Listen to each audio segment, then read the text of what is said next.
જે લંકા વિજય હનુમાનજીનું મંદિર છે તે તાપી નદીના તટે આવેલું છે અને અહીંયા ભવ્ય જગન્નાથ ભગવાનનું પણ મંદિર છે। અહીંયા અમારા જે સીતારામ બાપુ છે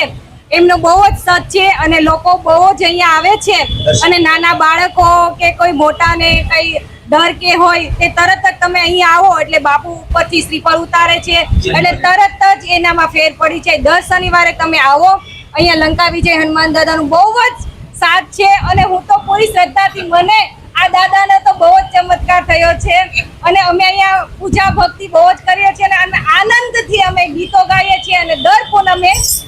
અમે સીતારામ બાપુ અમને સુંદરકાંડના પાઠ બોલાવડાય છે અને અમે ભજન કીર્તન અહીંયા અમે બધા જ ભક્તગણો છે ખૂબ જ આનંદથી મસ્તીથી અમે ગાઈએ છીએ અને અમને ખૂબ મજા આવે છે અને લંકા વિજય હનુમાનજી દાદા પણ અમને જોઈને હસે છે કે આ કેટલા બધા ભક્તો છે। આ ભક્તો